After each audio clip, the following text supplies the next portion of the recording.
simple. Super. more than about my own sweet tooth, more than a thing Very to super put you simple. on. Takes like 5 minutes.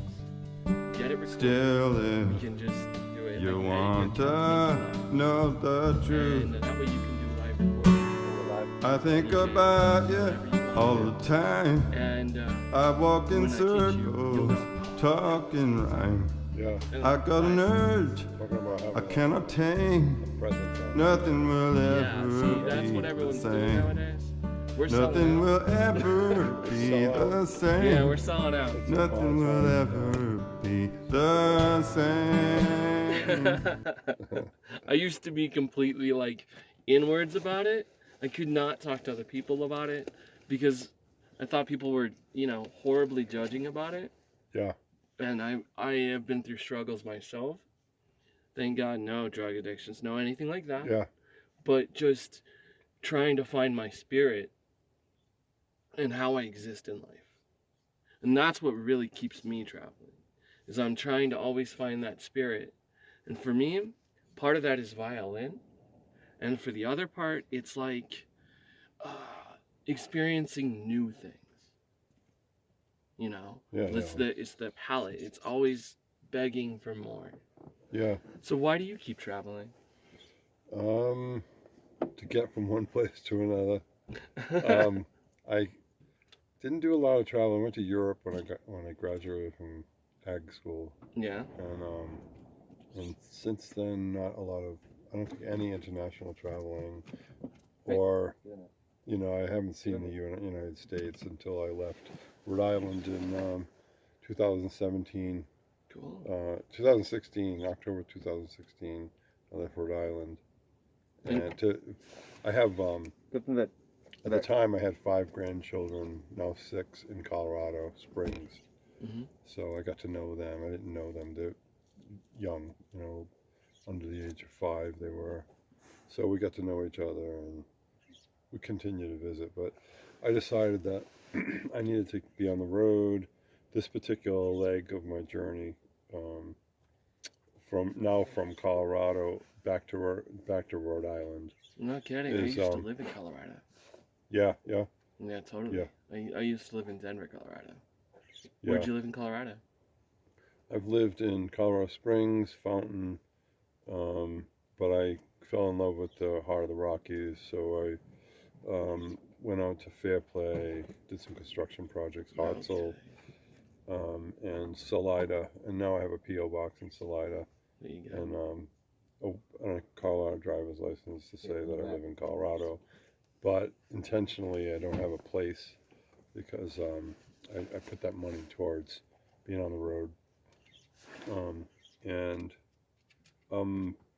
to continue with your question, I'm on my way to New England, and I'm going through the music capitals of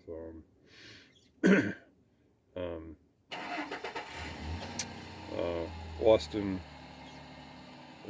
New Orleans, Nashville, New York. Trying to hawk my songs. I've been a songwriter for 42 years. What's your most known title? If anything, if you want to say. Amongst people in Rhode Island, I have a song called "I Didn't Know I Didn't Know," and that's about a bird flying through a window pane on a sidewalk, talking to passers-by. Kind of allegorical, and I have other songs, like "For the Star" and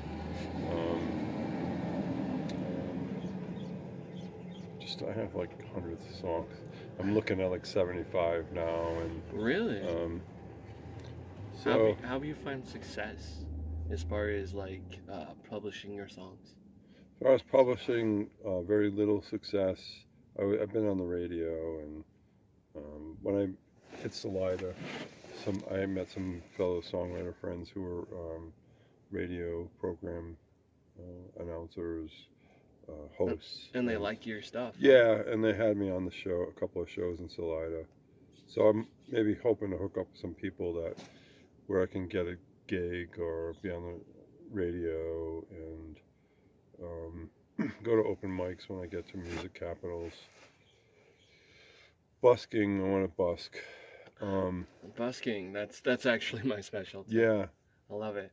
yeah. I can get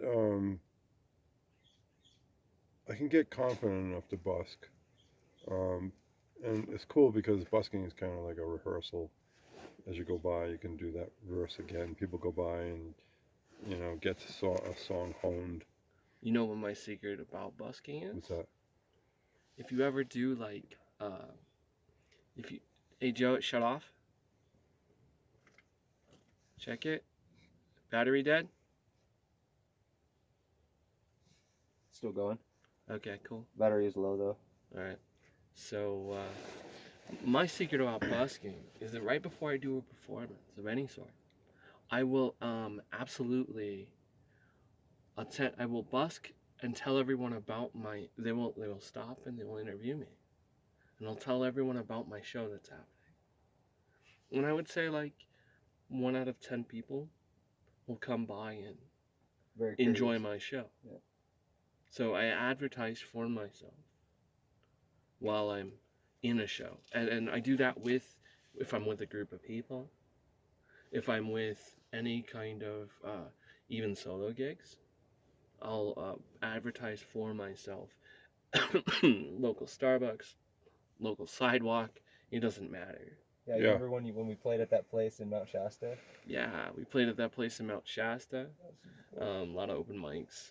You do open mics very often? Yeah, yeah. Where's your favorite place that you've done an open mic? I would say the Met Cafe in Providence, Rhode Island, in the '90s. It was, a lot of blues and rock stars had been through there. So, but we were using it as an open mic venue on Sunday nights. It was good. You could count on some musicians that were, musicians, and you just have a pickup band. It was cool. It Yeah. was really cool. Women dancing on the bar and all that. I love that. I love playing in a bar because if your song has any potential for success, you'll know it by playing it in a bar. Really?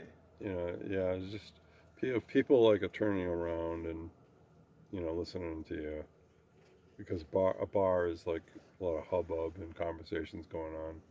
Even if you get a little bit of like somebody catching a line, you just can tell whether something's flying or not. And I like doing that. But quiet rooms are cool too. And Wow, I didn't know.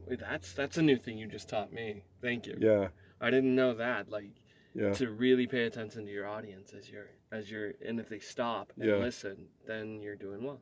yeah. You get a sense after a while that a song is people are liking it, or it needs new music. You have the lyrics, and the lyrics are probably pretty good, but the song needs to be brought up a few notches. No. What kind of music do you play? Is it like bluegrass or? No, not bluegrass. No, I play with I use an acoustic. I have a Guild D50, Okay. which people can think it's folk music, and Yeah. folk music has gotten popular again. But I think I like to write for a band, not to arrange for a band. But when I'm playing, I try to be edgy with my guitar and simple, and just have imply that something's going on more than just this intimate. Well, it's pretty Guitar awesome that you thing. can envision what a band should sound like Yeah, with Yeah. a song. and that a song could cross over from country to rock, or urban blues to rock. One song is kind of like a Piedmont kind of roll and tumbly blues, that way it started out, but it can be treated as urban blues, rock, just straight ahead rock and roll kind of thing. Right on. I like traveling songs. I'm listening to a lot of country as I go through now New Mexico and the South. I want to, if you get exposed to it, it starts going around in your head, and I want that to country songs be going on in my head, so I can start writing some alt country songs or country songs. My violin songs get stuck in my head, and then I start writing new ones. Yeah, Yeah. yeah, it's good to have that. It's good, but it's also kind of craziness. Yeah, Yeah, yeah, you kinda- repetition, that Yeah. radio broken record going on. Exactly. Yeah, yeah. And then you also get like, you ever get like listening to music and then hearing music that could be played with that music in your head? Yeah, like you mean listening to a recording, but then layering it over with something else? Yeah, but your brain kind of layers it over and automatically. Yeah, Yeah, that's pretty neat when that happens. yeah. It gets the creativity, musical creativity going. Yeah. Like a lot of times, if I know the lyrics to a song, I'll be singing it with the artist in the car, say. I'll be singing with the artist, but I'll be like phrasing it totally different. Coming in late, coming in early, Nice. doing it a different way, and it's like an exercise. And What you know. inspires you the most to write a song?